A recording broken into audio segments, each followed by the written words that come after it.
ඇත්තටම මේ දරුවට නෙමෙයි මේ ගැටලුව තියෙන්නේ. ඇත්තටම මේ සමහරවිට අම්මට තමයි මේ ගැටලුව තියෙන්නේ.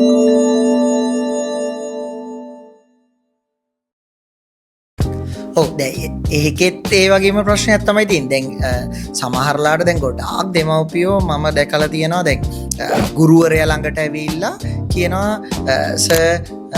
මෙයාට මෙන්න මෙහෙම ගැටලුවක් තියෙනවා. මෙයාට චූටි කාලේ මෙන්න මෙහෙමයි. මෙයා ගොඩ කාලයක් ඉස්පිරිතාලේ හිටියා. ඒකයි මෙයාට වැඩි බැරුනේ.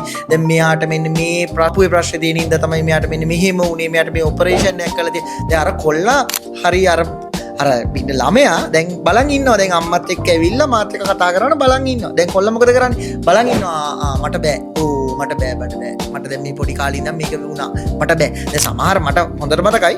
දැන් කොවිඩ් කාලෙන් පස්සේ දරුවෙක් ලියන්න නැති වුණාම දැන් මම කතා කරලා අපි පන්තියක් අවසන් වුණාම දරුවෝ වැඩ කරන්නේ නැති දරුවෝ තියාගෙන වෙනම ටීචර්ස්ලා දාගෙන වැඩ කරනවා. දැන් මම මේ දරුවත් එක්ක පොඩක් කතා කරනකොට දරුවා කියනවා මේ මම මොකද ලියන්න බැරි ඉක්මනට. නෑ මේ මට මං කොවිඩ් කාලේ වැඩ කරේ නෑනේ. ඒකනේ මට ලියන්න බැරි. මං කවුද කිව්වේ? අම්මා තමයි කිව්වේ. දැන් ඒ වගේ ඒවා තියෙනවා. ඔය වගේම එකක් කියද මම චූටි කාලේ ඉස්පිරිතාලේ හිටියනේ ගොඩ කාලේ. අර පුංචි දරුවගේ ඔළුවට පොඩි කාලේ ඉඳලා වැටලා තියෙන්නේ මෙන්න මේ ගැටලුව හින්දා මට මෙන්න මෙහෙම ප්‍රශ්නයක් තිබ්බා මට වැඩ කරන්න බෑ. දැන් ගොඩක් දෙමව්පිය දැන් ඔගේ පෞද්ගලික අත්දැකීමක් තියෙනවා මට. දැන් කවදාවත් මම ඒක කොයිවත් ගුරුවරයෙකුට කියන්නේ නැහැ. ඒක දරුවා ඉස්සරහා කියන්නේ නැහැ.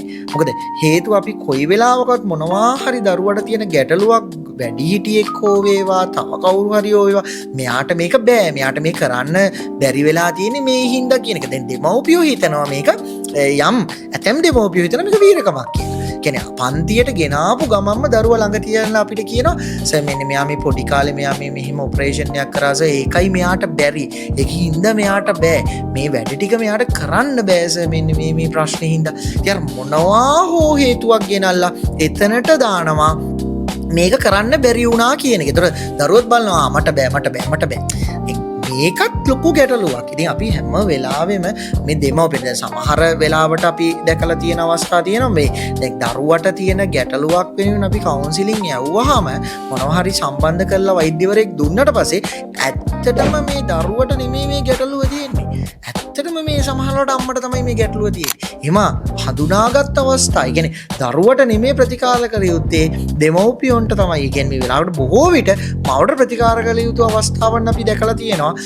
එතකොට කියන්නේ දෙමව්පියෝ ගොඩක් වෙලාවට අපි විශ්වාස කරන්නේ මේක මේ දරුවගේ ප්‍රශ්නයක් කියන එක. නෑ දරුවන්ට ප්‍රශ්න ඇති වෙන්නේ නෑ. දරුවන්ට ප්‍රශ්න ඇති වෙන්නට මූලිකත්වය ගන්නේ දෙමව්පියෝ නැත්නම් ගුරුවරු නැත්නම් මේ වටපිටාවේ වැඩිහිටියන්ගේ බලපෑමෙන්